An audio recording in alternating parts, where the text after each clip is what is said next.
Olá, professor. Me chamo Ana Mábila, sou a líder do grupo e durante esse vídeo eu e meus colegas vamos tentar passar um pouco do nosso conhecimento sobre o tema sistema digestivo. Então vamos lá. Sistema digestivo, conhecido também como sistema digestório ou aparelho digestivo, é um conjunto, de órgãos que atuam no nosso corpo, que tem como responsável o processamento dos alimentos que ingerimos. Apresenta órgãos que garantem que o nosso organismo consiga tirar dos alimentos nutrientes que o nosso corpo precisa para a nossa sobrevivência.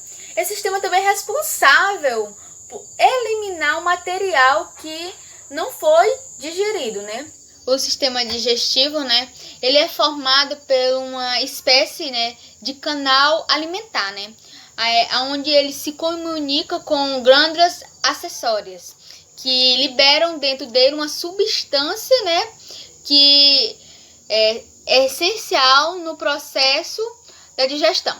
O sistema digestivo, ele é formado por uma espécie de canal alimentar, onde ele se comunica com várias glândulas acessórias que liberam dentro dele substâncias que são essenciais no processo de digestão. O mesmo ele é formado por um trato que se chama trato gastrointestinal, Perdão, professor.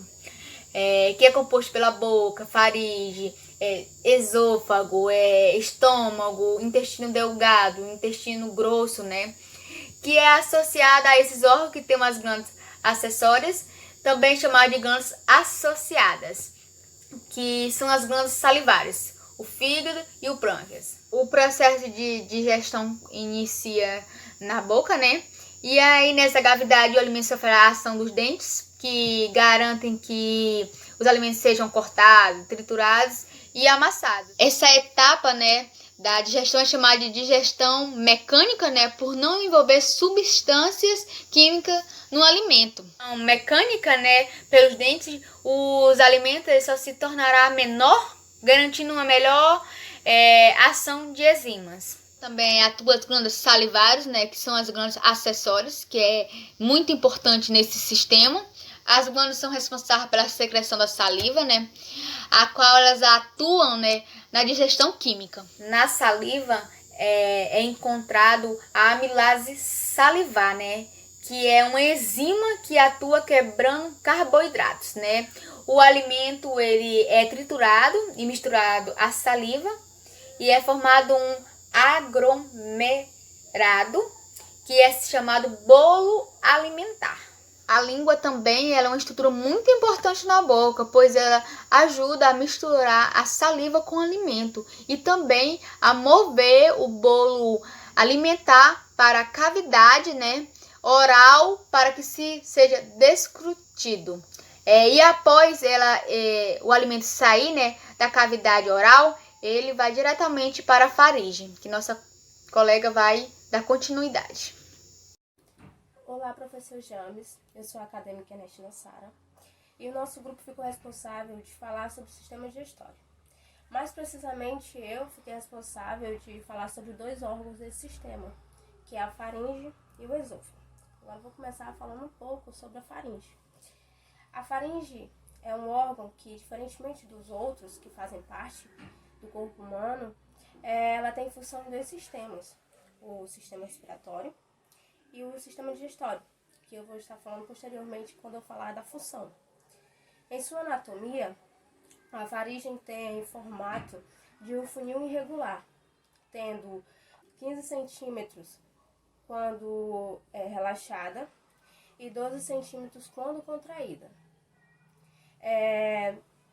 Ela é revestida por uma musculatura, uma camada de músculos e uma camada de mucosa.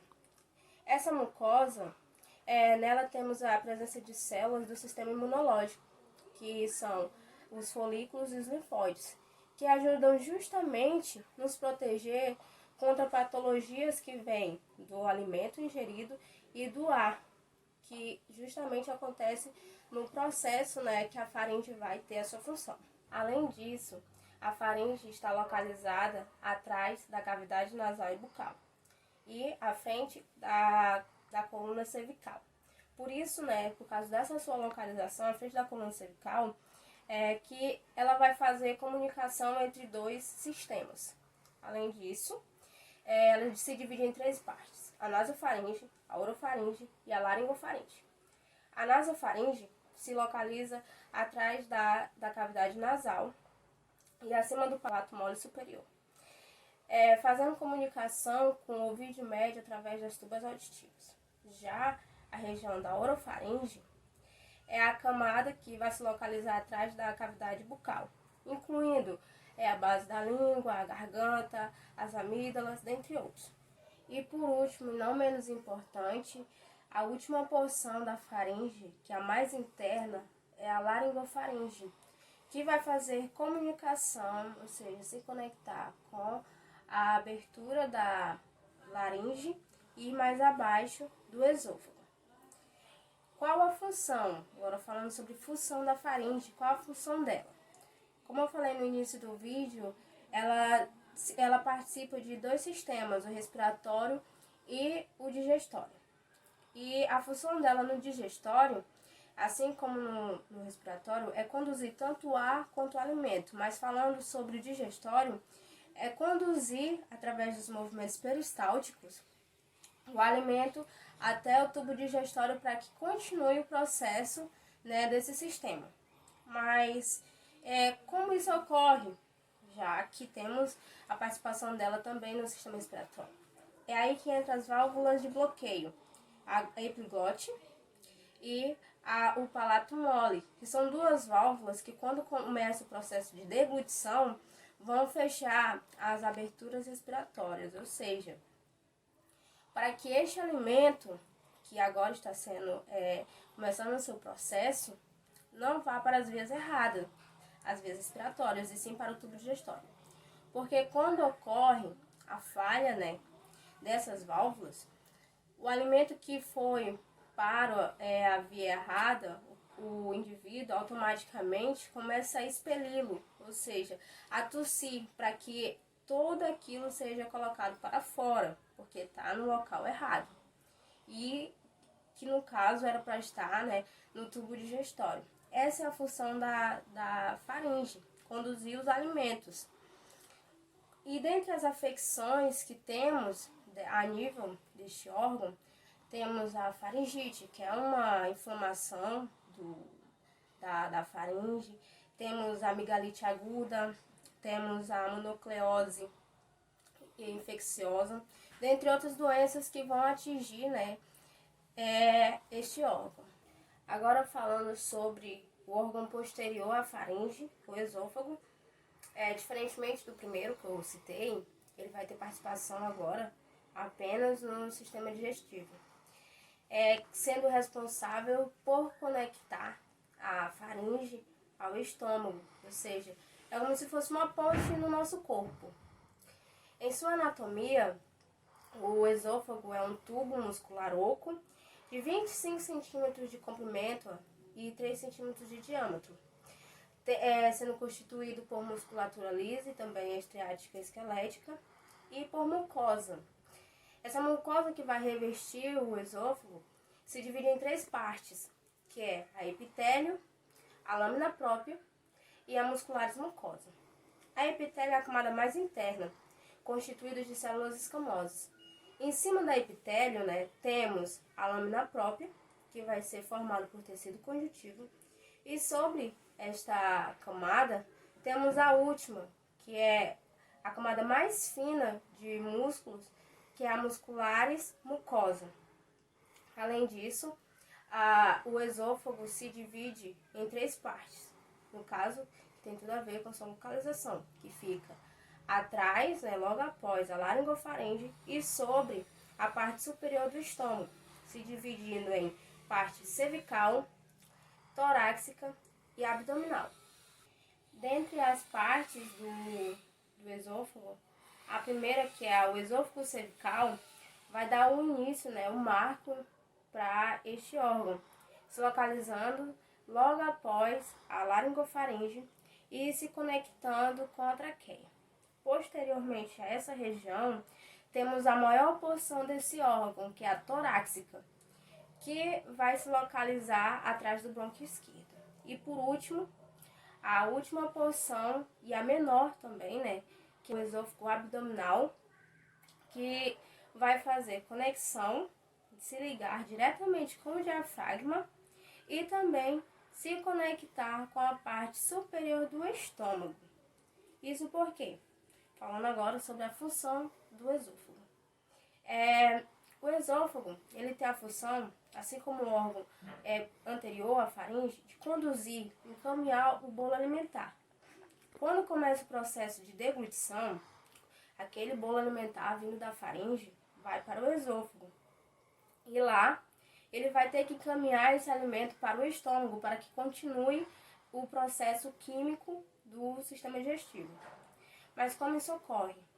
O processo de deglutição, né, esse processo de levar o alimento, só é possível através dos movimentos peristálticos, sejam eles voluntários ou involuntários, no qual a musculatura presente nesses órgãos vão se contrair e relaxar, ou seja, são movimentos voluntários e involuntários, que são vindos, né, adquiridos pelo nosso sistema nervoso autônomo. Por quê? Se não fosse o nosso sistema nervoso autônomo, essa movimentação involuntária ou voluntária não seria possível.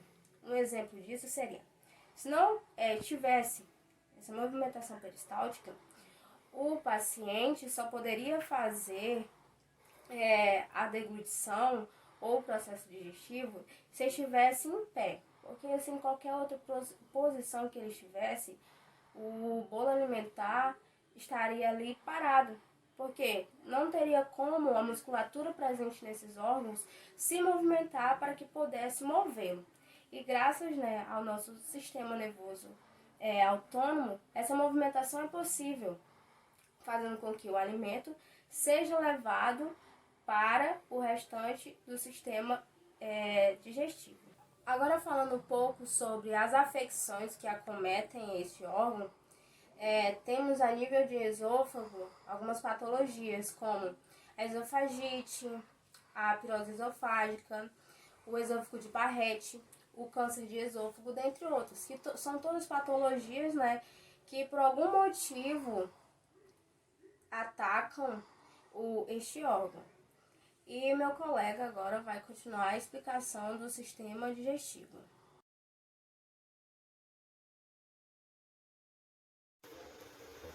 Antes de iniciar falando sobre o estômago em si e as suas funções, eu vou iniciar falando sobre as suas divisões e as camadas.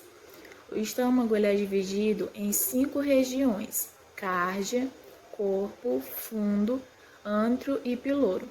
A cárdia ela é a transição entre o esôfago e o estômago. Ela tem cerca de 1,5 a 3 centímetros de largura e nessa região existem glândulas secretoras de muco chamadas de glândulas de cárdia. O fundo ele é formado pela curvatura superior do estômago. O corpo ele é a região entre o fundo e o piloro. Essa região ela compõe cerca de 2/3 do volume total do estômago. O antro ele é a porção anterior ao piloro e ele é o local em que o suco gástrico e o alimento se misturam. E o piloro ele é a porção inferior do estômago. É a transição do estômago para o duodeno. Ou seja, quando há a contração ou relaxamento da sua musculatura, ocorre o controle da passagem do conteúdo estomacal para o duodeno.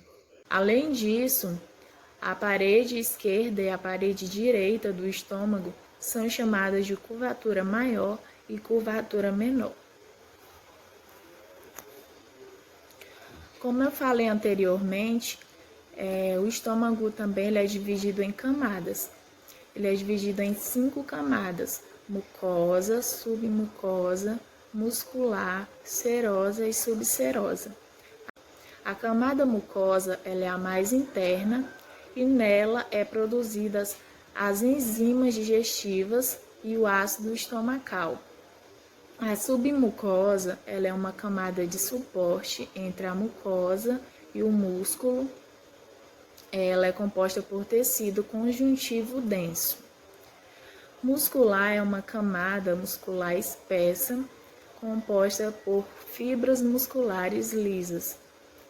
E por último, a serosa e subserosa, que juntas elas formam as camadas de revestimento externo do estômago.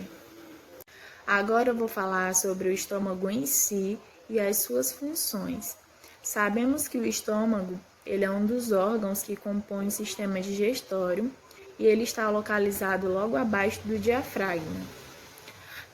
Quando o bolo alimentar ele chega ao estômago, ele vai encontrar o suco gástrico, que é uma solução rica em ácido clorídrico, sais e enzimas.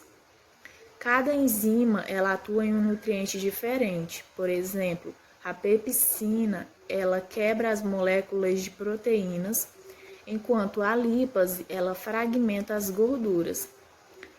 Pela ação do suco gástrico, o bolo alimentar ele se transforma em quimo. O que é o quimo? Quimo é uma massa consistente e acidificada que aos poucos ela passa para o intestino delgado.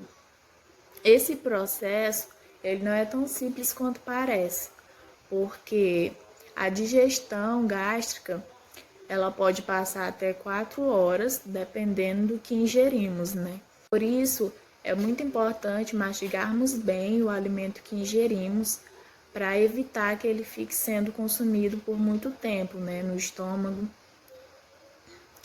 Às vezes a gente ouve um barulho estranho na nossa barriga, meio que roncando, né? Nada mais é do que as paredes do estômago roçando uma na outra. Então, quando estamos com fome, né, de estômago vazio, essas paredes elas ficam como se estivessem coladas. Elas têm uma aparência enrugadas por dentro e elas fazem os movimentos peristálticos bem mais leves, gerando um certo atrito entre elas. Por isso que faz esse barulhinho estranho na nossa barriga. Então, quando comemos, essa parede enrugada, ela permite que o estômago encha bastante.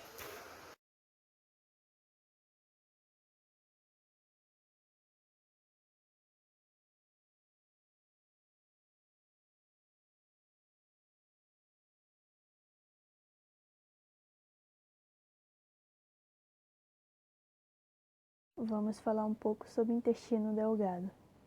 Como já sabemos, os intestinos são basicamente dois, intestino delgado e intestino grosso. Os dois em conjunto podem vir a ter 8 metros. Porém, uma grande contribuição dessa extensão é do intestino delgado. O intestino delgado podem ter de 3 a 7 metros.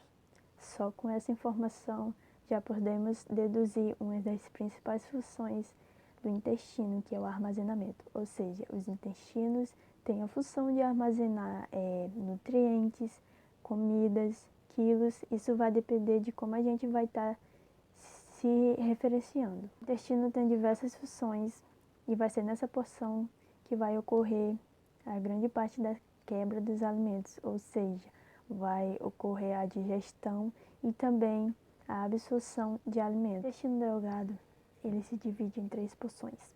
Inicia com o duodeno, posteriormente temos o jejum e finaliza-se com o íleo, onde o íleo vai fazer a comunicação com o intestino grosso. O duodeno é a primeira porção e a mais fixa do intestino delgado. Ela possui por volta de 25 centímetros e tem o formato de um C, que é exatamente onde encaixa a cabeça, e também o processo, um sinal do pâncreas. Ainda podemos dividir o duodeno em 4 partes, que é a primeira parte superior, que tem por volta de 5 centímetros. A segunda parte é a parte descendente, é onde vai ocorrer as maiorias das coisas, tem por volta de 8 a 10 centímetros. A terceira parte é a parte horizontal, que também tem por volta de 8 a 10 centímetros. E, por fim, a quarta parte, que é a parte ascendente, tem por volta de 2 centímetros. Voltando para a parte descendente, né, onde eu falei que iria acontecer as maiorias das coisas. Então, a parte descendente é onde vai ocorrer a chegada da bile e do suco pancreático. Então, o duodeno tem uma relação íntima com o pâncreas. Por fim, chegamos à parte ascendente, né?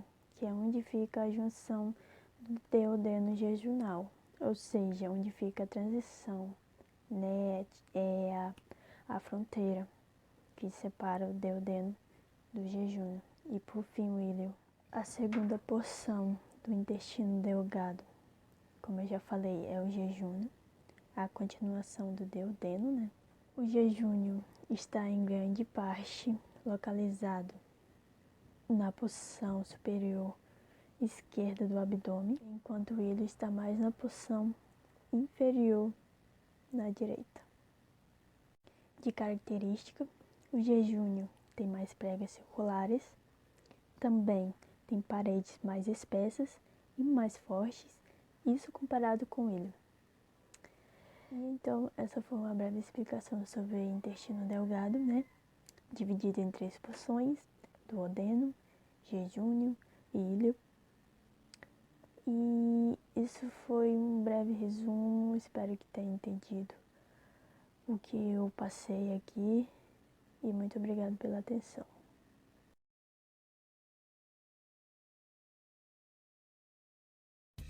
Olá, tudo bem? Me chamo Carlos Eduardo, estou aqui para apresentar o trabalho da matéria de anatomia. Fiquei com alguns conteúdos, irei começar com a secreção pancreática. Vamos lá. A secreção pancreática ou suco pancreático é um líquido produzido pelo pâncreas, uma glândula com função exócrina e endócrina, que faz parte do sistema digestório. Essa secreção tem a função de atuar no processo digestório do alimento. Tem pH entre 7,8 a 8,2, ou seja, alcalino, devido ao alto teor de bicarbonato.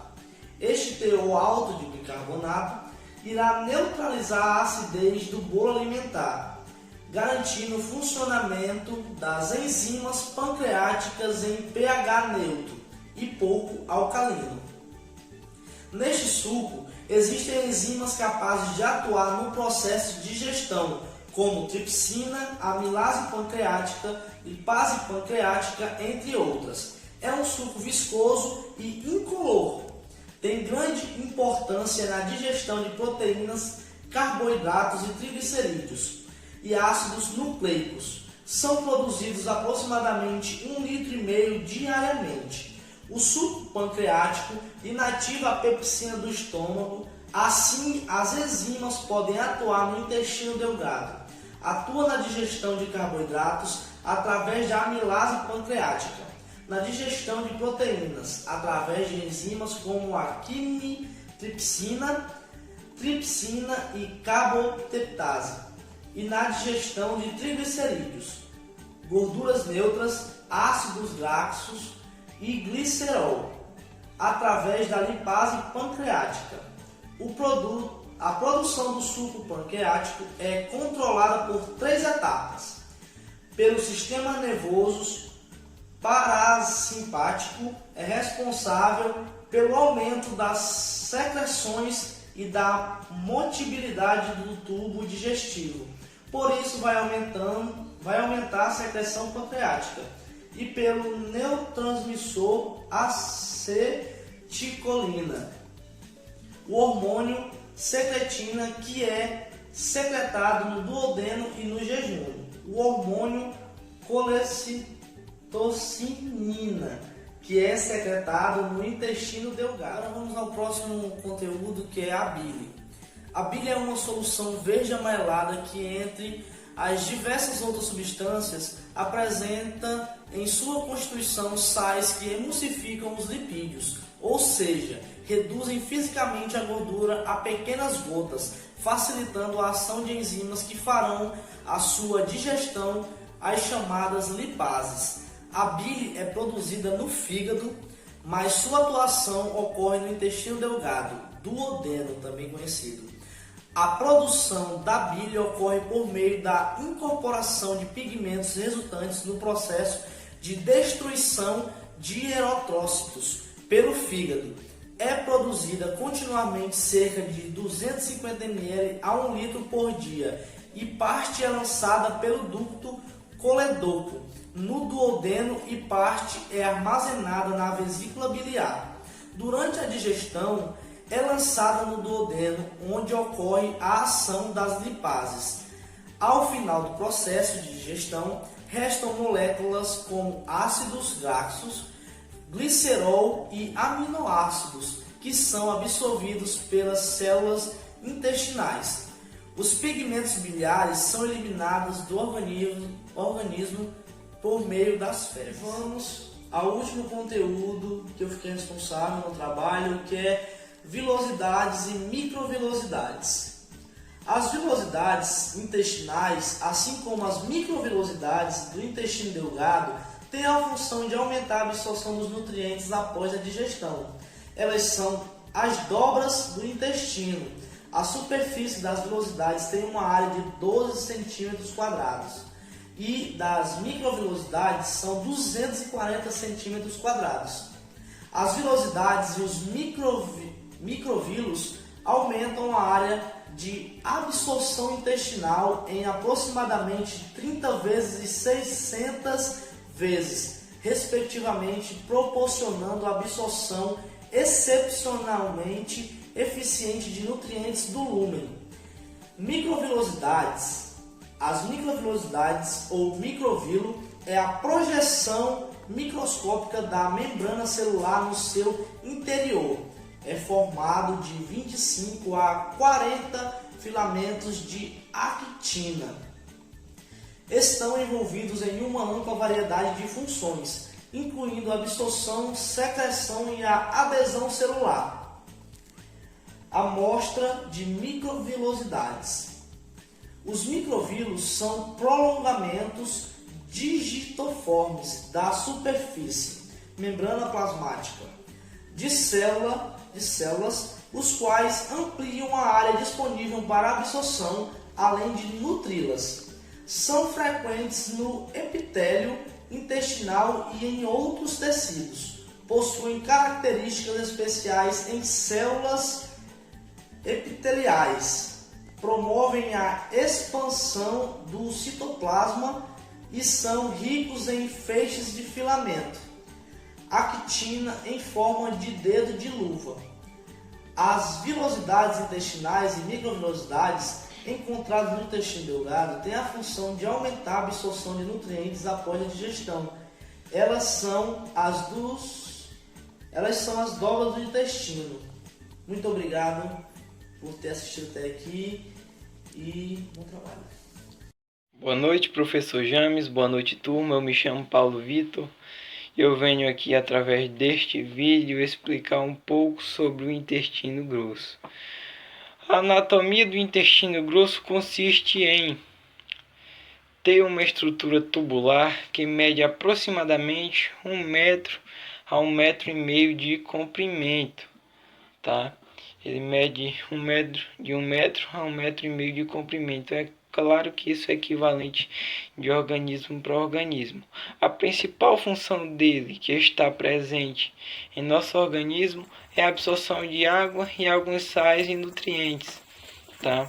Eu vi durante as minhas pesquisas, né, para aprofundar mais o meu conhecimento, para estar falando, fazendo esse vídeo aqui para vocês, eu tive a oportunidade de ver um médico recomendando para cada ser humano beber de 2 a 3 litros de água, né? Onde essa água que ingerimos irá diretamente para o intestino grosso e lá ele fará a absorção de toda essa água, onde a água é uma fonte extremamente importante para curar infecções e até aumentar a nossa imunidade. A gente que vive exposto aí a diversos vírus, a gente tem que tomar muita água, por conta que a água aumenta a imunidade e previne diversos fatores sérios de risco. Para a gente ter uma ideia, vale citar aqui que quando o alimento ingerido chega no intestino grosso, ele tem um processo lento. O processamento dele é lento no intestino grosso. Então, a maioria dos tumores, que a gente conhece como câncer, que acontece no aparelho digestivo, acontece no intestino grosso por conta da velocidade que esse alimento leva para se desgastar, leva para ser absorvido, diversos processos do íleo até ele chegar no reto, que depois do reto ele será eliminado pelo ânus. O alimento entra pela nossa boca, ele vai passar pela faringe, vai passar pelo esôfago, pela garganta e vai chegar no intestino delgado e depois no intestino grosso. Do intestino grosso, ele passa a ser digerido lentamente, e depois ele vai para o seco. Depois do seco ele vai para o colo ascendente. Depois do colo ascendente ele vai para o colo transverso. Depois do colo transverso, ele vai para o reto. No reto, o que acontece? Todos esses órgãos que eu falei anteriormente, ele tem uma função de absorver e quebrar algumas partículas, fazendo a fermentação das mesmas e pegando os nutrientes mais importantes, que quando ele chega no reto vai ter algum nutriente, alguma partícula que esses organismos não conseguiram quebrar. É onde vai se transformar em fezes, que vai permanecer ali no reto durante algum tempo, e quando ela estiver pronta, tiver com uma consistência ideal, que vai ser o principal órgão responsável por dar consistência nela, é o intestino grosso, através da água, através de sais, através de diversos fatores, ela vai ser liberada pelo ânus, tá? A parte final do nosso processo no intestino grosso. É de extrema importância relatar aqui ou até orientar aquelas pessoas que têm o intestino preso, que a água vai aumentar o fluxo, dentro do nosso intestino. Então o processo já é lento e algumas pessoas têm uma certa dificuldade para ter absorção de diversos nutrientes.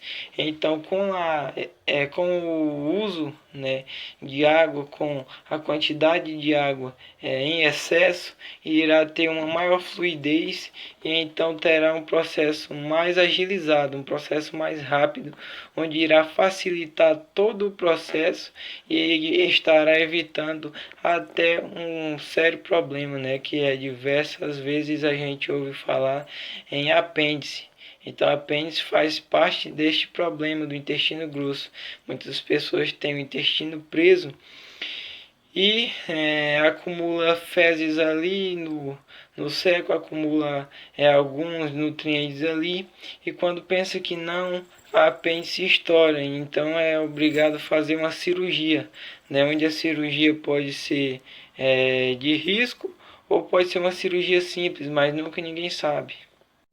Boa noite, eu me chamo Radija, sou da turma 1 e eu fiquei para falar sobre as glândulas salivares e as glândulas acessoriais ou as glândulas anexas, que é a mesma coisa. E a primeira glândula que eu vou estar falando é sobre a glândula parótida, que é essa daqui que ela se encontra anteriormente do pavilhão do ouvido externo. E essa daqui, como podemos ver, ela é a maior de todas e uma infecção nela pode resultar numa cachumba. E virando aqui a gente encontra a glândula submandibular, que ela contém um ducto, que é chamado de ducto submandibular. E aqui é a glândula sublingual, que ela está inferior à língua. Vou estar falando sobre a próxima glândula, que é o fígado. O fígado é o segundo maior órgão, ele perde apenas para a nossa pele, né? E é a maior glândula do nosso corpo humano. E ele se encontra no quadrante superior direito do nosso abdômen, né? E ele apresenta várias funções essenciais do nosso organismo, como eliminação de substância tóxica e a produção da bile. E uma das doenças que comete o fígado é a cirrose, a qual pode ser causada pelo alcoolismo. E a outra doença também, que é a hepatite B e C. E agora eu vou estar mostrando uma imagem para vocês entender melhor. Que ele tem a cor, né, marrom avermelhado, e ele pesa mais ou menos 1,5 kg. E a consistência dele é macia e bem firme. E agora eu vou estar mostrando para vocês a face diafragmática, que aqui é o lombo direito e aqui é o lombo esquerdo. E aqui é o ligamento falciforme, que é onde ele divide do lombo direito do lombo esquerdo. E aqui é o ligamento redondo, que se encontra por aqui. E aqui mais embaixo, eu vou estar mostrando para vocês, é a face visceral. Que aqui é a fissura do ligamento venoso. E aqui o lombo esquerdo, aqui. Aqui é a fissura umbilical. E aqui o lombo quadrado, que se encontra por aqui. E aqui é o ilho hepático, por aqui. E a vesícula biliar, que se encontra por aqui. E aqui é o lombo direito e o lombo caudado, é por aqui. E a fossa para via cava, que se encontra por aqui. Bom, gente, a próxima glândula, né, que eu vou estar falando é sobre a vesícula biliar. A vesícula biliar é um órgão em forma de saco. Ela é parecida com uma pera, eu acho que você já viu uma pera. Ela também é verde e ela se localiza, né, abaixo do lombo direito do fígado. E a sua função é armazenar bile, o líquido que é produzido pelo fígado, e ele atua na digestão de gorduras no intestino. A bile é formada pela mistura de várias substâncias, entre elas o colesterol. Ele é responsável pela imensa maioria da formação de cálculos ou pedra, que podem impedir o fluxo da bile para o intestino e causar uma inflamação chamada colecistite. Esqueci o nome. E algumas pessoas, né, podem apresentar sintomas, outras não, outras podem sentir muita dor, que é chamada a pedra na vesícula. E agora eu vou estar mostrando uma imagem para vocês poderem entender melhor, né, da vesícula biliar. Que eu vou estar falando primeiro sobre o ducto hepático direito, que ele se encontra aqui, e o ducto cístico, que ele se encontra aqui, e a vesícula biliar, que se encontra aqui. E aqui é o dueno, que se encontra aqui, e pápula maior do dueno, que ele se encontra aqui. Bom, gente, agora eu vou estar falando sobre o ducto hepático esquerdo, que ele se encontra mesmo aqui, e o ducto hepático comum, que ele se encontra aqui, e o ducto colétrico, que ele se encontra aqui, e o ducto pancreático principal, que ele se encontra mesmo aqui. E o canal bílio pancreático comum, que ele se encontra mesmo aqui.